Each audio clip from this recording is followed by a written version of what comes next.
Welcome to Shri Chaitanya అకాడమీకి స్వాగతం. మరియు రాబోయే రోజుల్లో అంటే దగ్గరగా వచ్చింది టెట్ స్కూల్ అసిస్టెంట్ అభ్యర్థులకు ప్రీవియస్ పేపర్స్తో పాటు మరియు ఆ ప్రీవియస్ పేపర్లో ఆ బిట్టును మరొక విధంగా అడగడానికి అవకాశం ఉంటుందన్న ఆలోచనతో శ్రీ చైతన్య అకాడమీ వారు పేపర్ విశ్లేషణ, ప్రతిరోజు పేపర్ విశ్లేషణ, హిస్టరీ కావచ్చు, పాలిటీ కావచ్చు, జాగ్రఫీ కావచ్చు, ఎకానమీ కావచ్చు, టోటల్ కంటెంట్ ప్రతిరోజు మీ ముందుకు పేపర్ విశ్లేషణ తీసుకొస్తున్నాము. అదేవిధంగా ఇక్కడ my name is Murali, geography faculty. తిరుపతిలో నెక్స్ట్ రాబోయే నోటిఫికేషన్ కోసం స్కూల్ అసిస్టెంట్ ప్రత్యేకమైన బ్యాచ్, ఇంటర్మీడియట్ సిలబస్తో సహా టోటల్గా సిలబస్ మేము చెప్పడం జరుగుతుంది.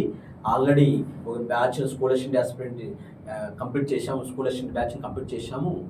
ఇప్పుడు టెట్ రాస్తున్నారు కాబట్టి ఈ టెట్ అభ్యర్థుల కోసం కొంతమంది పిల్లలు అడగడం వలన వారి కోసం ప్రీవియస్ పేపర్స్ని విశ్లేషణ చేస్తూ దానికి తగ్గట్టు ఆ పేపర్లో పూర్తి అవగాహన తీసుకురావడానికి, ఆ ప్రశ్నను పూర్తిగా అవగాహన తీసుకురావడానికి మీ ముందుకు వచ్చాను. ఇప్పుడు ప్రశ్న చూడండి. మరియు ఈ చాప్టర్ వచ్చేసి ఎక్కడి నుంచి ఈ ప్రశ్న వచ్చిందంటే 9th క్లాస్ నుంచి వచ్చింది బిట్. ఎక్కడి నుంచి వచ్చింది? 9th క్లాస్ చాప్టర్ నుంచి బిట్ వచ్చింది. ఏమడిగాడు? నది వలన ఏర్పడే క్రమక్షయ భూస్వరూప వర్గానికి చందనిధి అన్నాడు. చందనిధి, జాగ్రత్త, చెందినది కాదు, చందనది అంటే నది వల్ల ఏర్పడే భూస్వరూపాలు కానివి అని క్వశ్చన్. చూడండి, ఇక్కడ నీ ఉంది కదా, ఈ నీ అనేది ప్రతి ఒక్కరిని తప్పు చేయిస్తారు. అది నేను గమనించాం. మనం నా అంటాం, నది, చందనది అంటాం, కానీ చందనిధి ఇస్ నాట్. అంటే నది ఏర్పడే భూస్వరూపం కానిది అని దీని వివరణ. ఓకే, జనరల్గా నదికి 3 దశలు ఉంటాయి. నదికి ఎన్ని దశలు ఉంటాయి? 3 దశలు ఉంటాయి. ఒకటి ఎగువ దశ ఉంటుంది, ఎగువ దశ. మరియు 2 వచ్చేసి మధ్య దశ ఉంటుంది, మధ్య దశ. 3 దిగువ దశ అంటారు, దిగువ దశ. ఇలా 3 దశలు ఉంటాయమ్మా నదికి. జనరల్గా ఎగువ దశలో నది జన్మిస్తారు, ఎగువ దశలో నది జన్మిస్తారు. మరియు ఎగువ దశలో నది జన్మించి ఎక్కడైతే ఈ నది వేగం ఎక్కువగా ఉంటుంది, ఏ దశలో నది వేగం ఎక్కువగా ఉంటుంది? ఎగువ దశలో వేగంగా ఉంటుంది. జనరల్గా ఎత్తు ప్రాంతాల్లోనే కదా నది జన్మించేది. ఎత్తు ప్రాంతాలు వాలు ఎక్కువ ఉండడం వల్ల భూమి పైనుంచి నీరు కిందికి వచ్చేటప్పుడు చాలా వేగంగా వస్తుంది. చాలా వేగంగా రావడం వల్ల అక్కడున్న మట్టిని కూడా తీసుకొని వచ్చి క్రమక్షయం జరుగుతుంది. ఏ దశలో? ఎగువ దశలో. ఈ ఎగువ దశలో ఎక్కడైనా కానీ నదికి ఒక మౌంటైన్ గాను అడ్డొస్తే, ఒక మౌంటైన్ ఎక్కడైనా కానీ ఒక మౌంటైన్ అడ్డొస్తే ఆ మౌంటైన్ను 2గా చీల్చేసి ఒక లోతట్టు ప్రదేశాన్ని ఏర్పాటు చేస్తుంది. అలాంటి దాన్ని గార్జ్ అంటాం. ఏమంటాము? గార్జ్ అంటాం. అదేవిధంగా ఆ నదికి ఎత్తు ప్రాంతం నుంచి దిగు ప్రాంతానికి పడతారు కదా, అయితే ఎత్తు ప్రాంతం నుంచి దిగు ప్రాంతానికి పడే సందర్భాలలో జలపాతాన్ని కూడా ఏర్పాటు చేస్తుంది. ఏది? నది. అంటే గార్జుని ఏర్పాటు చేస్తుంది. మరియు జలపాతాలు కూడా తయారగును, జలపాతాలు కూడా తయారగును. అదేవిధంగా ఆ నది దిగు ప్రాంతాలకు వచ్చినప్పుడు, అంటే దిగు ప్రాంతాలు అంటే మధ్య దశలో వచ్చినప్పుడు ఆ నదికి ఇరువైపులా కావచ్చు లేదా చుట్టుపక్కల కావచ్చు ఉపనదులు కలవడం వల్ల ఆ ఉపనదులు తీవ్రత పెరిగేసి నదికి ఇరువైపులా వరద మైదానాలు ఏర్పడతాయి. ఏమేర్పడతాయి? వరద మైదానాలు. మరియు ఇలా నదికి ఇరువైపులా ఇలా మట్టి మేట వేయడం వల్ల వరద మైదానాలు ఏర్పడతాయి.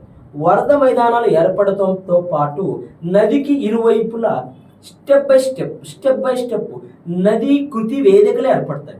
నదీ కృతి వేదికలు అంటే ఏంది గమనించండి. ఇది నది ప్లస్ నదికి ఇటు పక్కల మనము ఈ విధంగా స్టెప్ బై స్టెప్, ఈ విధంగా స్టెప్ బై స్టెప్, ఈ విధంగా స్టెప్ బై స్టెప్ మట్టి కోత క్రమక్షయం గురయ్యి మనం ఏ విధంగా స్టెప్స్ ఉంటాయో అలా స్టెప్స్ నది ఇలా డౌన్గా కిందికి అవుతాయి. వాటిని నదీకృతి వేదికలు అంటారు. నదీకృతి వేదికలు కూడా ఏర్పాటు చేస్తారు. ఏది? నదీకృతి వేదికలతో పాటు నదికి మూడో దశలో నది వేగం తగ్గిపోయి వక్రతలు కలిగి ఈ వక్రతలతో పాటు చివరికి సముద్ర ముఖద్వారం వద్ద డెల్టాస్ని ఏర్పాటు చేస్తుంది. ఏ దశలో?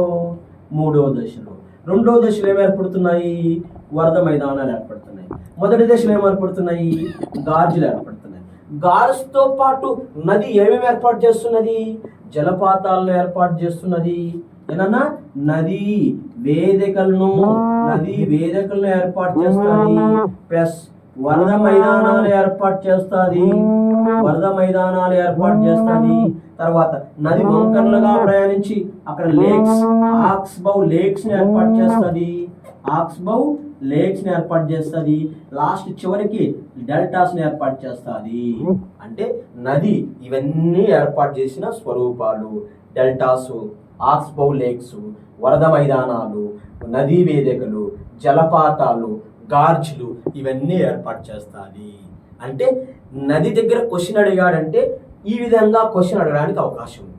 ఆల్రెడీ అడిగాడు క్వశ్చన్. ఏమన్నాడు ప్రీవియస్ బిట్టు?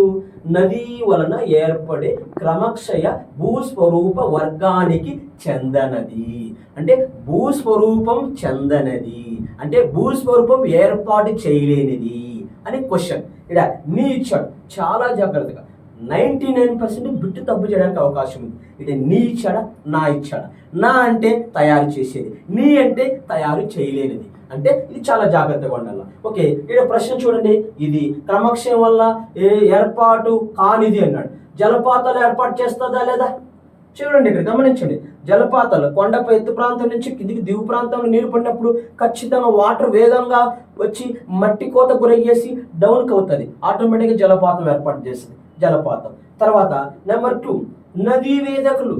నదికి ఇరువైపులా నీటి ప్రవాహం వల్ల నదీ వేదికలు స్టెప్ బై స్టెప్ మనం నదిలో దిగాలంటే వెంటనే నదిలో దిగాలంటే ఇలా కిందికి అలా కాలు పెట్టి డౌన్ అవుతా దిగుతాము. అంటే ఆ అమరికలు ఏర్పాటు చేసి ఉంటుంది నీరు క్రమక్షయం వల్ల.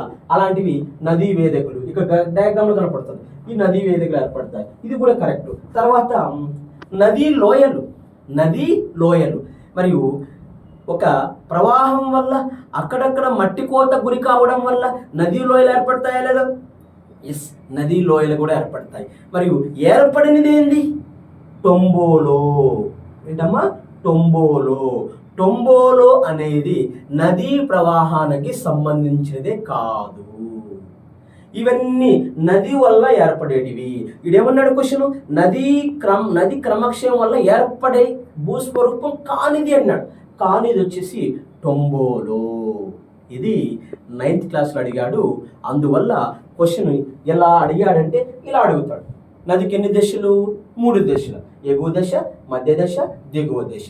దిగువ దశలో నది వంకరలుగా ప్రయాణిస్తుంది. దిగువ దశలో ఆక్స్బౌ లేక్స్ ఏర్పడతాయి. దిగువ దశలో డెల్టాస్ ఏర్పడతాయి. మధ్య దశలో వరద మైదానాలు ఏర్పడతాయి. ఎగువ దశలో గార్జీలు ఏర్పడతాయి.